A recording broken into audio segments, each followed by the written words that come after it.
ដឹងថាតើឆ្នាំថ្មី2026នេះនឹងមានហេតុការណ៍រឿងរ៉ាវព្រឹត្តិការណ៍អ្វីខ្លះនឹងកើតឡើងចំពោះប្រទេសកម្ពុជាយើងឬក៏ជាទូទៅដែលចង់ស្ដាប់ប្រសាសន៍របស់អ្នកគ្រូតើតើនឹងតារាសាស្ត្រឬក៏មានអីដែលយើងគួរចង់គួរដឹងបើនិយាយទៅឆ្នាំនេះវាជាឆ្នាំមមីឆ្នាំមមីកាលណាមមីឆុងជូតដែរចាមមីឆុងជូតហើយតារាសាស្ត្រនៅក្នុងឆ្នាំ2026នេះតារាសាស្ត្រលេខ1ចូលកណ្ដាលផ្ទះចាហើយបើសិនយើងគិតពីប្រទេសរបស់យើងវាជាឱកាស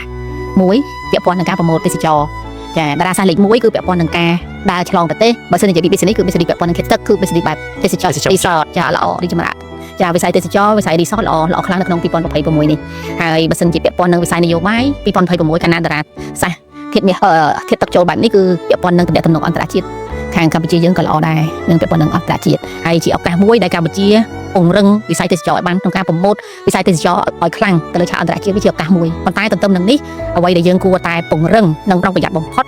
គឺការលាបពណ៌បានន័យថាព័ត៌មាន fake news នៃការលាបពណ៌បើគេលាបពណ៌យើងមកខាងទៀតគេនឹងចាំមើលថាយើងមិនចាយើងដូចតែគេលាបពណ៌មែនឬអត់ចាអញ្ចឹងបើសិនជាចំណុចហ្នឹងយើងធ្វើឲ្យគេឃើញតែអ្វីដែលគេលាបពណ៌ហ្នឹងគឺមិនមែនជាការពិតអាហ្នឹងវាដូចជាការប្រមូលយើងមួយទៀតគេហៅថាលាបក្នុងគ្រោះបាទចាយើងមានលាបក្នុងគ្រោះអញ្ចឹងខ្ញុំឧទាហរណ៍ថាក្នុងឆ្នាំ2026នេះមាន fake news ច្រើនដែលគេលាបពណ៌កម្ពុជាមិនចង់ឲ្យមានការមកលេងកម្ពុជា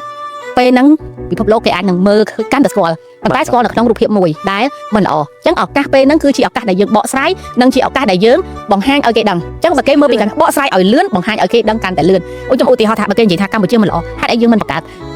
តទេសចរបរទេសដែលមកកម្ពុជាមកលេងសប្បាយធ្វើជាវីដេអូដើម្បីឲ្យពួកគាត់ផុសទៅក្រៅប្រទេសដើម្បីថាអូគេមកដើរលេងនៅកម្ពុជាគឺសប្បាយសុវត្ថិភាពអាហ្នឹងហើយវាជាឱកាសមួយថាគេលាបពណ៌យើងតែយើងអត់ដូចនៃការលាបពណ៌របស់គេទេអញ្ចឹងចំណុចហ្នឹងគឺជាការមួយដែលយើងលៀងខ្លួនយើងដោយយកបរទេសមកជ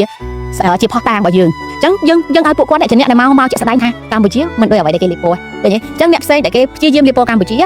ទី1គឺធ្វើឲ្យគេចាប់អារម្មណ៍ថាកម្ពុជាអញ្ចឹងមែនអត់ឃើញទេតែទន្ទឹមនឹងហ្នឹងយើងបកស្រាយពឹបគេហៅថាការលាបក្នុងគ្រោះគឺការពិតបានន័យថាយើងត្រូវលៀងខ្លួនយើងអត់មានថាទៅរងគ្រោះគេថាអីថាទៅថៃអត់ទេគឺពេលនោះគឺពេលដែលយើងតតាំងនៅលើសារព័ត៌មានឬក៏តតាំងនៅក្នុងវិស័យព័ត៌មានជាបានន័យថាយើងជាមិនផុតទេយើងជាគេរៀបយើងខ្លួនឯងដែលជាម្ចាស់ប្រទេសជាប្រជាជនត្រូវមានវិធានការទុកជាមុនជាពិសេសក្រុម IT ក្រុមដែលនិយាយលឿនត្រូវលឿនចាចំណុចនេះគឺទី1អ្វីដែលនេះខ្ញុំក៏សុំសំណូមពរដល់ខាងបង MMO ខាដែលជាខ្មែរដែលជាកូនខ្មែរស្រឡាញ់ខ្មែរតើតែយើងផុសនៅអ្វីដែលជាការលើកតម្កើងប្រទេសយើងលើកតម្កើងវិស័យទេសចររបស់យើងជួយប្រមូលវិស័យទេសចររបស់យើងឧទាហរណ៍ថាកូនខ្មែរម្នាក់គ្មានសមត្ថភាពជួយប្រទេសតែកុំបំផ្លាញប្រទេសកុំបំផ្លាញមុខមាត់ប្រទេសត្រឹមតែយើងមិន share នៅអ្វីដែលជាព័ត៌មានមិនល្អគឺបានន័យថាយើងជួយប្រទេសហើយតែបើយើងឃើញអ្វីដែលជាព័ត៌មានល្អបានន័យថាយើងជួយប្រទេសហើយព័ត៌មានល្អយើង share ទៅចាខ្ញុំឧទាហរណ៍ថាផុសពីចំណុចល្អរបស់កម្ពុជាយើងស្អីខ្លះអង្គរវត្តល្អចាតោះរបស់យើងក៏ស្អាតចាផុសប៉ុណ្ណឹងក៏យើងបានន័យថាក្នុងនាមយើងជាកូនខ្មែរក៏យើងអាចជួយប្រទេសយើងបានហើយជួយវិស័យទេសចរចឹងនៅក្នុងយុគ9នេះវិស័យទេសចរគឺមានការប្រកួតប្រជែងគ្នាខ្លាំងប្រទេសមួយគឺសម្រុកនៃការសាងសង់ទីសក្ការៈ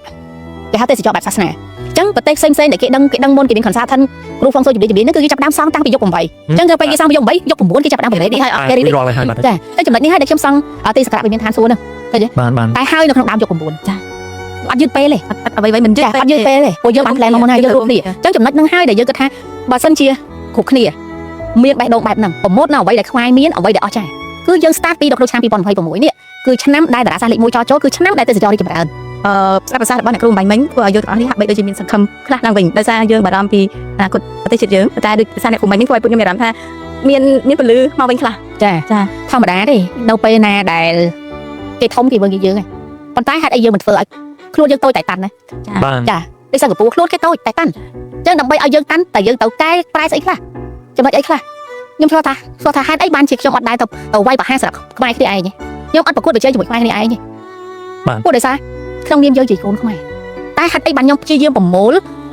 អ្នកដែលមានគេហៅធនធានមនុស្សល្អដែលគាត់មានឆន្ទៈស្នេហាជាតិមានសមត្ថភាពជួយអីតាមសមត្ថភាពរៀងខ្លួនគាត់មាន talent ស្អីគេចាឧទាហរណ៍ថាគាត់ជំនាញ architect រុញគាត់ architect ឲ្យចំចាគាត់ជំនាញ feng shui អញ្ចឹងរុញគាត់ feng shui ឲ្យចំឲ្យខ្លាំងចាបើសិនជាគាត់មានជំនាញពាក់ព័ន្ធនឹងពេទ្យរុញពេទ្យឲ្យដល់ឲ្យខ្លាំងដូចទៅសិង្ហបុរីចេះអីយ៉ាអត់ច្បាស់សិង្ហបុរីជំនាញគេពេទ្យបេះដូងក៏ច្បាស់បេះដូងសួតគឺច្បាស់សួតភ្នែកគឺច្បាស់ភ្នែកអញ្ចឹងច្បាស់ទាំងអស់ក៏យកមកគុំគ្នាស្អីក៏យើងមានដែរចាអញ្ចឹងចំណុចហ្នឹងហើយគឺជាចំណុចដែលល្អសិង្ហបុរីដែល share ពីប្រទេសគេមិនល្អទេប្រជាជនគេមានទេអត់មានទេចាអ្វីក៏ដោយដែលពាក់ព័ន្ធនឹងភាពអវិជ្ជមាននៅក្នុងប្រទេសសិង្ហបុរីគឺមិនមានធ្លាព័ត៌មានទេគឺផ្ដើមឡើយដោយប្រជាជនសិង្ហបុរីចេះស្រឡាញ់ប្រទេសគេអញ្ចឹងខ្ញុំអ្វីដែលខ្ញុំនិយាយថ្ងៃនេះខ្ញុំជឿថាប្រធានបទខ្ញុំថ្ងៃនេះវារៀង sensitive បន្តិចប៉ុន្តែខ្ញុំត្រូវតែនិយាយដោយសារតារាសាស្ត្រឆ្នាំថ្មីវាជាឱកាសរបស់យើងបានន័យថាក្នុងគ្រោះមានលៀបហើយក៏ជាឆ្នាំដែលមានកលយុគនៅអឺរ៉ុបដែរអញ្ចឹងអឺរ៉ុបគេមានរឿងចុះហេតុអីបានយើងទៅបកករឿងឲ្យដូចអឺរ៉ុបអញ្ចឹងព្យាយាមយើងទប់បើគេបកកយកព្យាយាមទប់ឲ្យត្រជាក់បំផុត ក្នុង2026នេះកាន់តែតិចកាន់តែអត់ធ្មត់គឺល្អបំផុតក្នុងឆ្នាំ2026ប៉ុន្តែបើសិនជា2026យើងលោតគឺរឿងធំធាតុទឹកគឺជាធាតុធម្មតាទឹកបតំណក់និងទឹកមួយសូណាមីទឹកមួយទឹកមួយសមុទ្រចាទឹកមួយសមុទ្រអាចសម្លាប់មនុស្សបាន